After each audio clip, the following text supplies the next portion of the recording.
En otoño del año 1328, un grupo de 47 peregrinos partió de la ciudad de Estrasburgo a través de la Selva Negra, con destino al monasterio suizo de Einsiedeln, donde se conservaba la milagrosa estatua de la Virgen Negra.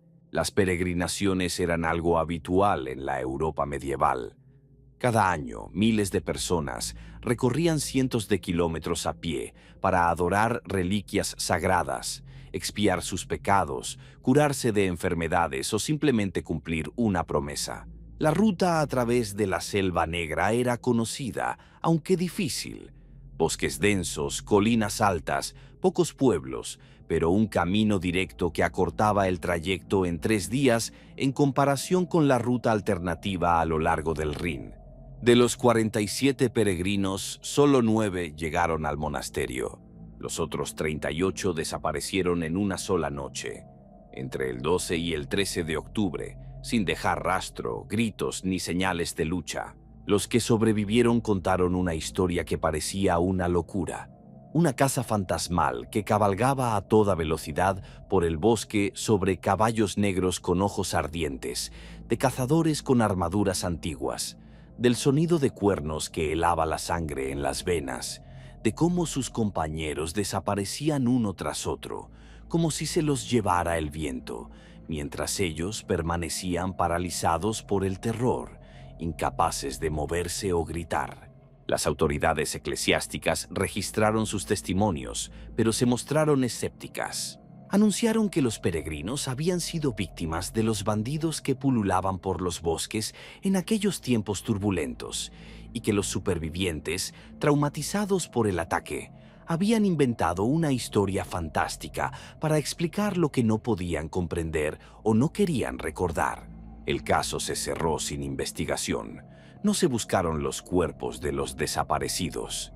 La Selva Negra era enorme, impenetrable, llena de lobos y osos que rápidamente destruían los restos.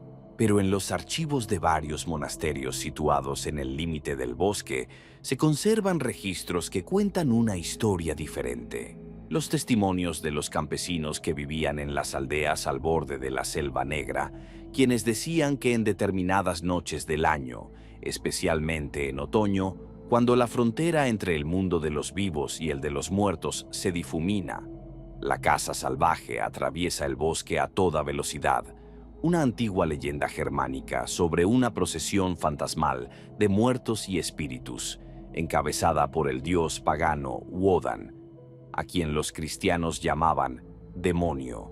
A quienes veían la cacería les esperaba la muerte o la desaparición, y sus almas eran llevadas por los jinetes muertos para engrosar las filas de la eterna persecución de una presa que nunca se captura. Los historiadores modernos han encontrado pruebas documentales de la existencia de ese grupo de peregrinos y del hecho de que la mayoría de sus miembros realmente desaparecieron, pero prefieren una explicación racional. Un ataque de bandidos, una epidemia, un accidente en el bosque. Hablan de la caza salvaje como de folclore, superstición, alucinación colectiva. Pero las 9 personas que vivieron hasta la vejez en diferentes ciudades y monasterios repitieron hasta el final de sus días lo mismo, que vieron a los muertos corriendo por el bosque, que oyeron música no destinada a oídos vivos, que saben que sus compañeros no están muertos en el sentido habitual, sino que continúan su eterna carrera en una manada de fantasmas, cazando almas mortales en las noches en que la luna se oculta tras las nubes y el viento aúlla en las copas de los árboles del bosque negro. El grupo se reunió en Estrasburgo la mañana del 1 de octubre de 1328, a las puertas de la ciudad de Santo Tomás. La peregrinación fue organizada por un comerciante llamado Bertold Müller, un hombre de mediana edad y acomodado que comerciaba con telas y especias. Un año antes, su hija había enfermado de fiebre, que no remitía durante meses. Los médicos no podían ayudarla y los herbolarios se lavaban las manos. Bertold hizo una promesa. Si su hija se recuperaba, haría una peregrinación a la Virgen Negra de Einsiedeln y donaría 100 florines al monasterio. La hija se recuperó en marzo y Bertold se preparó para cumplir su promesa. Le acompañaban su esposa Agatha, su hija Gretchen, de 14 años, la criada Ilse y 2 guardias contratados para protegerlos de los bandidos. A ellos se unieron otros peregrinos, artesanos, campesinos, un monje franciscano llamado Hermano Werner, que se dirigía a Einsiedeln por encargo de su orden. Varias mujeres mayores que buscaban la curación de sus enfermedades y un joven caballero llamado Dietrich, que había hecho un voto tras sobrevivir a una batalla. En total eran 47 personas, de diferentes edades y condiciones sociales, pero unidas por un objetivo común. El tiempo era bueno para ser octubre, fresco pero sin lluvia, con el cielo gris, pero sin tormentas. Caminaban a pie. Solo Bertold y su familia tenían un mulo que llevaba sus cosas y, a veces, a su hija cuando se cansaba. El ritmo era lento, unas 12 millas al día. Paraban por la noche en pueblos o posadas cuando las había, y el resto del tiempo acampaban en el bosque, hacían fogatas y comían comida sencilla: pan, queso, carne salada y agua de los arroyos. Los primeros días transcurrieron tranquilamente. Caminaban por un camino que serpenteaba a lo largo de las colinas, atravesando escasos asentamientos. La gente estaba de buen humor, cantaba himnos religiosos, contaba historias y rezaba junta por las tardes bajo la dirección del hermano Werner. El caballero Dietrich y 2 guardias patrullaban el campamento por las noches, pero no encontraron nada peligroso. El 10 de octubre el grupo entró en la Selva Negra. El camino se estrechó, el suelo estaba blando por las hojas caídas y las agujas de pino, y los árboles se elevaban a ambos lados. Abetos, pinos, hayas, robles, con troncos gruesos y copas densas que dejaban pasar poca luz.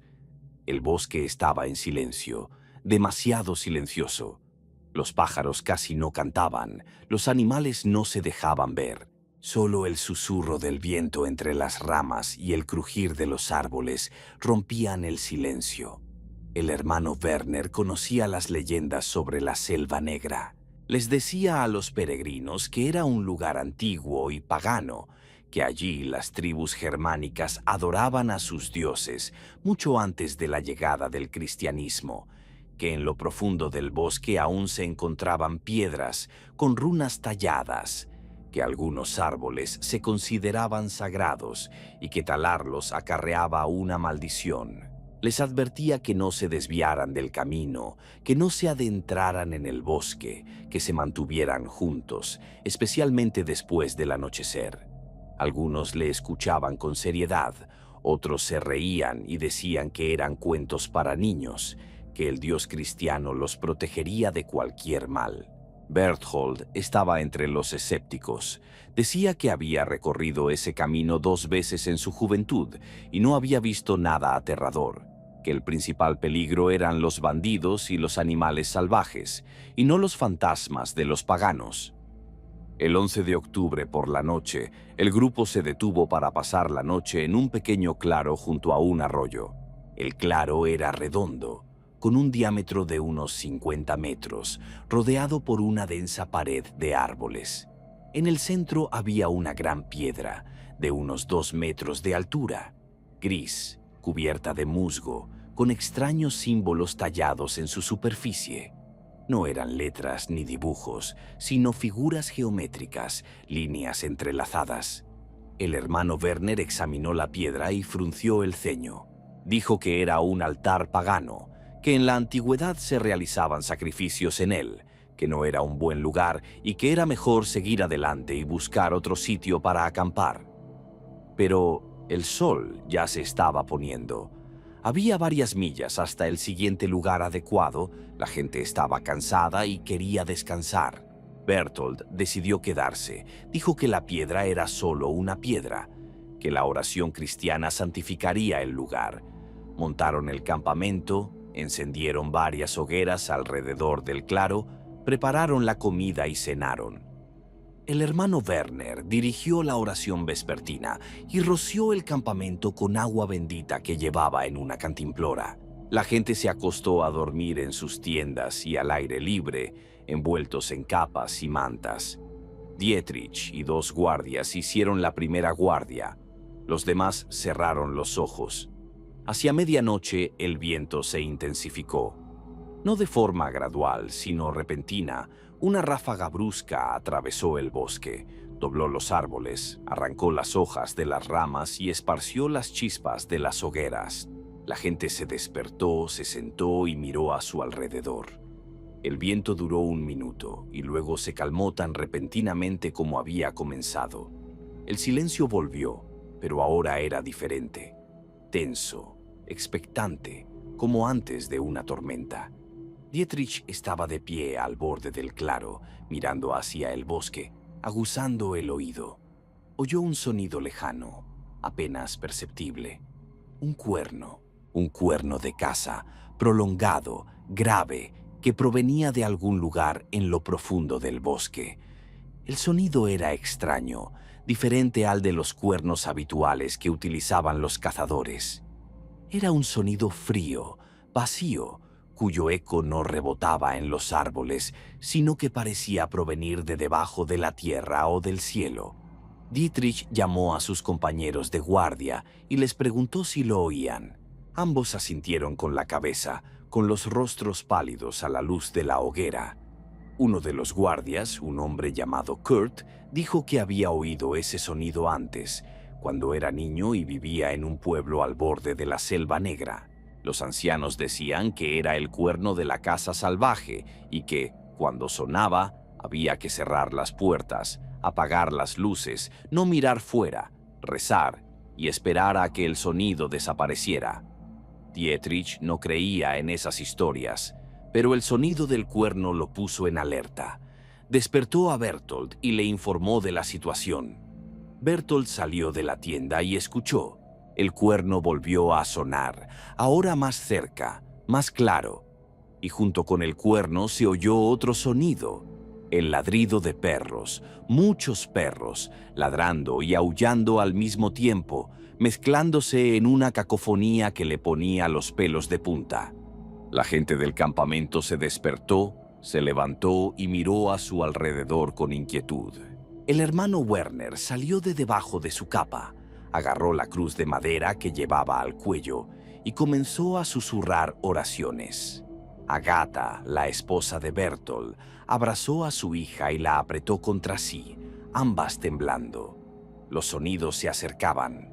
Ahora, al sonido de los cuernos y los ladridos, se sumaba el ruido de cascos, muchos cascos, golpeando el suelo a un ritmo rápido, como si toda una cabalgata de jinetes galopara por el bosque.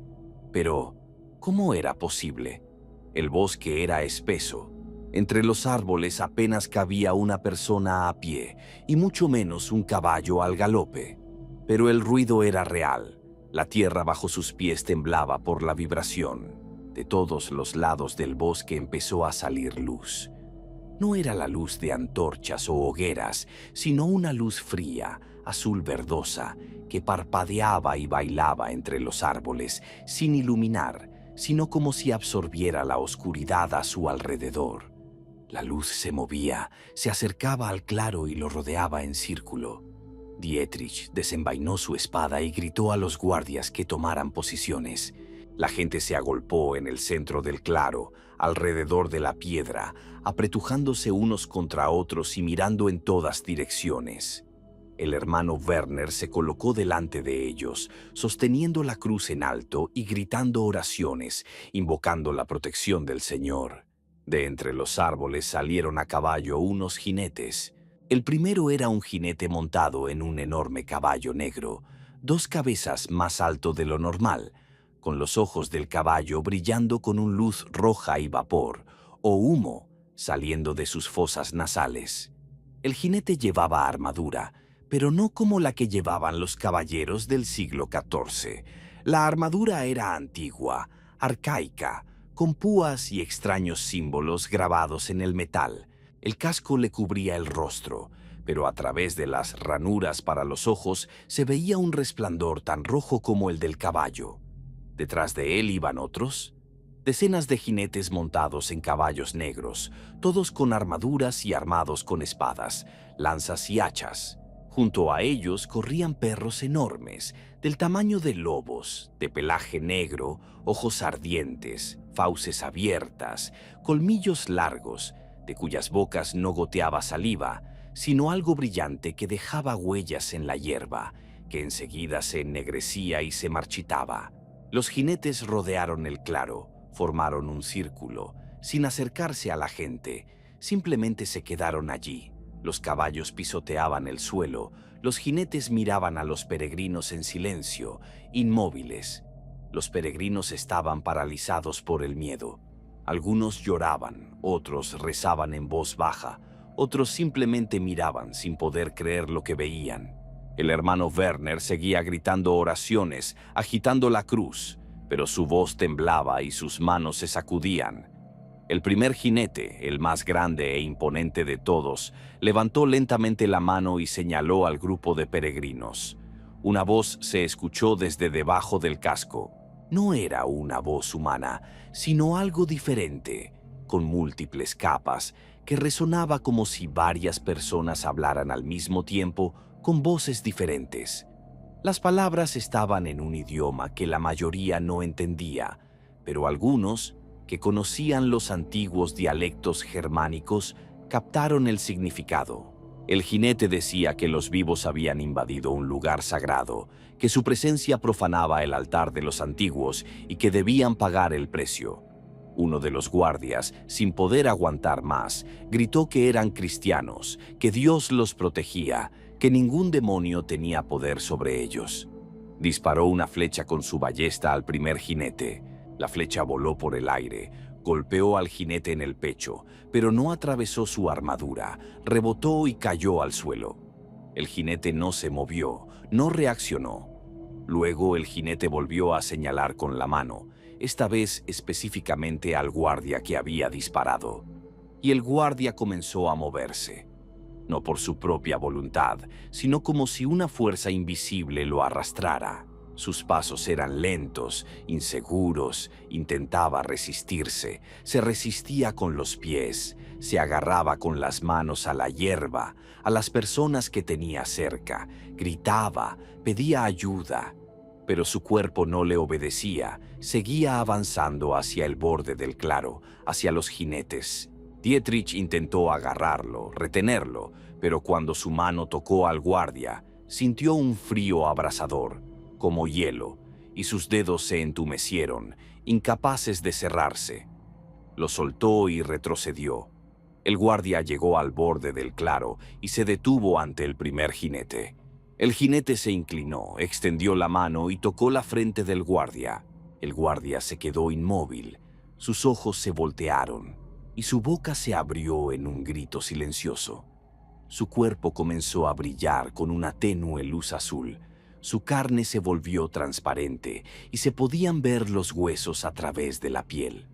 A los pocos segundos, el brillo se apagó y el guardia cayó al suelo, muerto. Su cuerpo estaba seco, como el de un anciano que había vivido 100 años, con la piel arrugada, los ojos hundidos y el pelo canoso. El jinete se enderezó y hizo un gesto con la mano.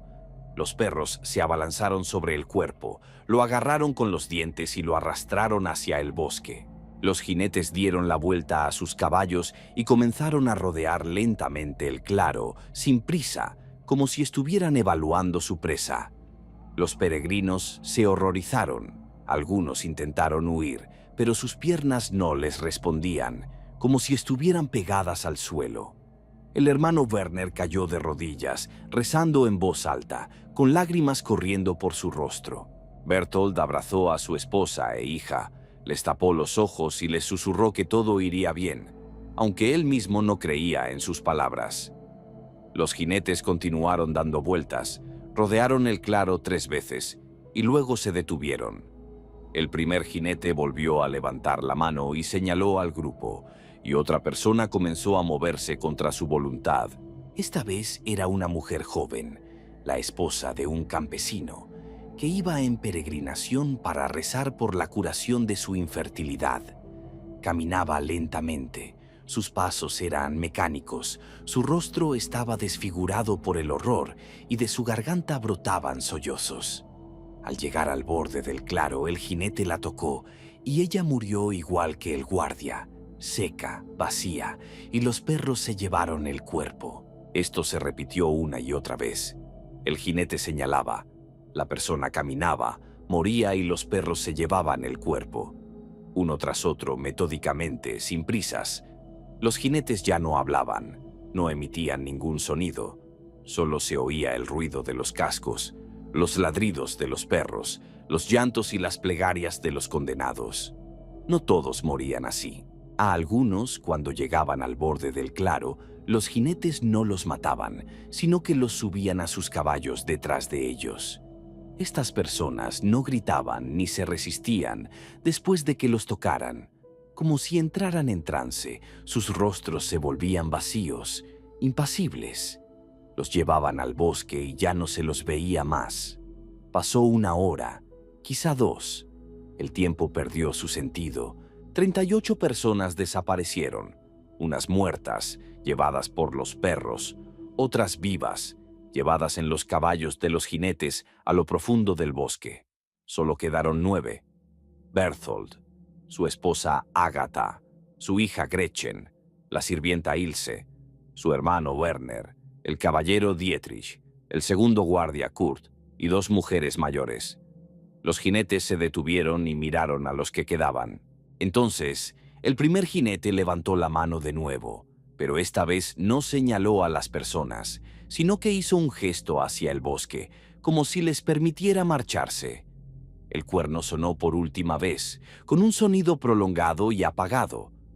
Los jinetes dieron media vuelta a sus caballos y se adentraron en el bosque, seguidos por los perros. La luz entre los árboles comenzó a desvanecerse.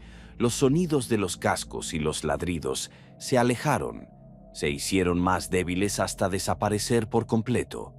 Volvió el silencio, pero en el claro ya no quedaba nadie, salvo los 9 que se habían quedado. Las hogueras se habían apagado, las brasas se habían enfriado, como si hubieran pasado horas, aunque parecían haber pasado solo unos minutos. Las cosas de los desaparecidos seguían allí.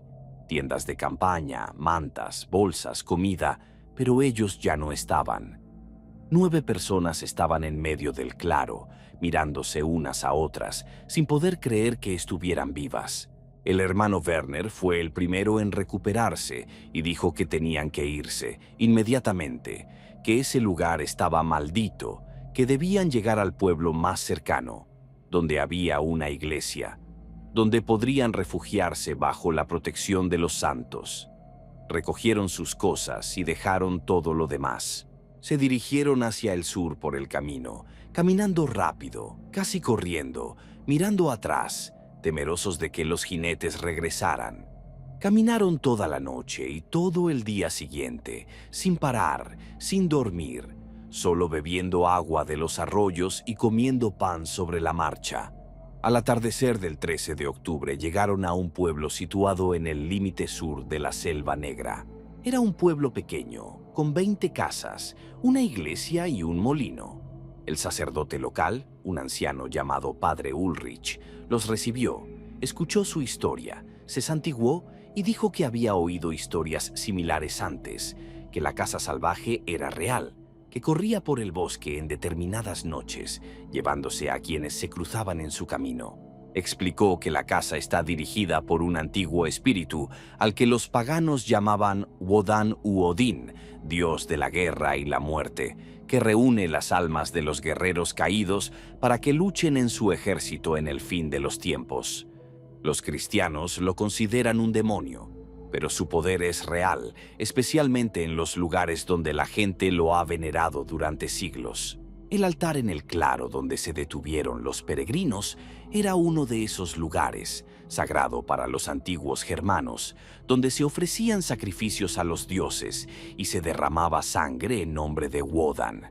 El padre Ulrich dijo que no era casualidad que 9 personas hubieran sobrevivido. El 9 es un número sagrado en la mitología germánica. Odín permaneció colgado de un árbol durante 9 días para obtener el conocimiento de las runas. Quizás la casa perdonó precisamente a 9 personas como señal, como ofrenda a sí misma, o simplemente porque necesitaba un número determinado de almas y dejó a las demás como testigos para que el miedo se extendiera.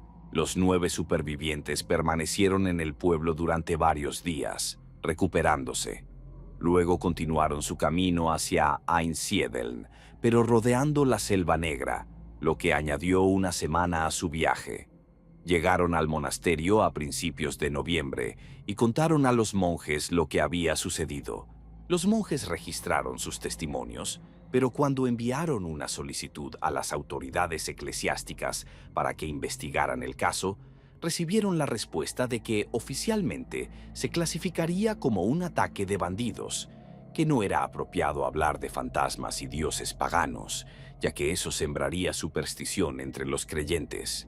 Bertold, Agatha y Gretchen regresaron a Estrasburgo, pero nunca volvieron a ser los mismos. Bertold abandonó el comercio, donó la mayor parte de su fortuna a la iglesia y pasó el resto de su vida rezando. Agatha enloqueció al cabo de un año. Afirmaba que veía fantasmas, que oía las voces de los peregrinos desaparecidos que la llamaban para que se uniera a la casa. Murió a los 30 años, sin recuperarse nunca. Gretchen ingresó en un convento, se hizo monja. Vivió hasta los 50 años. Pero nunca habló de aquella noche, solo rezaba por las almas de los desaparecidos. El hermano Werner regresó a su orden y escribió un informe detallado sobre lo sucedido, que se conserva en los archivos del monasterio franciscano de Friburgo. En el informe afirma que la casa salvaje es real, que la iglesia debe reconocer la existencia de fuerzas antiguas que no se someten a las oraciones cristianas ni a las cruces, que hay lugares donde los antiguos dioses aún tienen poder y que los cristianos deben evitar esos lugares, especialmente por la noche, cuando la frontera entre los mundos se vuelve más tenue. El caballero Dietrich regresó con su señor, pero al cabo de un mes abandonó su servicio y partió hacia Tierra Santa en una cruzada, donde murió en combate contra los sarracenos a la edad de 32 años. Antes de morir, dijo a sus compañeros que prefería morir a manos de una espada humana antes que volver a encontrarse con lo que había visto en la Selva Negra. Kurt, el segundo guardaespaldas, se dio a la bebida y murió 3 años después, en una cuneta, murmurando algo sobre jinetes y perros. Las 2 ancianas vivieron hasta su muerte natural, pero ambas dejaron en su testamento que las enterraran con los ojos abiertos y con cuchillos en las manos, para que, si la casa venía a por sus almas, pudieran verla y resistirse. La criada Ilsa se casó con un herrero, tuvo 5 hijos, pero cada vez que oía el sonido del cuerno de caza en otoño, cerraba las puertas, cerraba las ventanas, encendía todas las velas de la casa y rezaba hasta el amanecer. Pasaron los siglos y la Selva Negra permaneció casi inalterada, densa, oscura y llena de misterios. Las carreteras mejoraron, los pueblos se convirtieron en ciudades, pero el bosque se resistió a la civilización y siguió siendo salvaje y antiguo. Las historias sobre la casa salvaje no desaparecieron, se transmitieron de generación en generación. Cada pocas décadas aparecían nuevos testimonios. Viajeros que desaparecían en el bosque, sonidos de cuernos y cascos de caballos que llegaban desde las profundidades en determinadas noches, normalmente en otoño, entre mediados de octubre y principios de noviembre. En el siglo XVIII, un grupo de científicos de la Universidad de Friburgo intentó investigar el fenómeno. Pasaron varias noches en el bosque con instrumentos, grabaron sonidos, midieron la temperatura y buscaron explicaciones racionales. No encontraron nada, pero uno de los científicos desapareció la tercera noche y su cuerpo fue encontrado un mes después a 10 millas del campamento, seco como una momia, aunque solo había pasado un mes desde su muerte. En el siglo XIX, románticos y folcloristas, como los hermanos Grimm, recopilaron leyendas de la Selva Negra y registraron los relatos de los campesinos.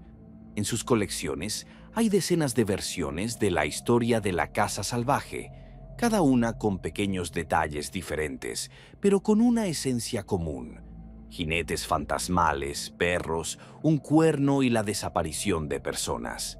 En el siglo XX, tras las guerras mundiales, se taló parte del bosque y se construyeron carreteras y senderos turísticos. Sin embargo, las zonas más profundas del bosque permanecieron intactas y de difícil acceso. Allí todavía se encuentran antiguas piedras, con runas y círculos de piedras que los arqueólogos datan de la Edad del Hierro o incluso antes.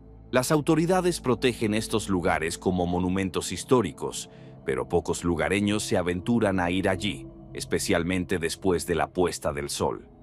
Los turistas de hoy en día a veces cuentan historias raras. Han oído sonidos que no se pueden explicar por fenómenos naturales. Ladridos de perros donde no hay perros salvajes, cascos de caballos, aunque en el bosque no hay caballos salvajes. Han visto luces que se movían entre los árboles y que no eran linternas ni faros de coches. Han sentido la presencia de algo antiguo, que observaba, que esperaba. La policía a veces investiga desapariciones en la Selva Negra. Turistas, recolectores de setas que se han perdido y no han regresado. La mayoría son encontrados vivos o muertos por causas naturales: hipotermia, caídas, ataques de animales. Pero hay casos que siguen siendo inexplicables.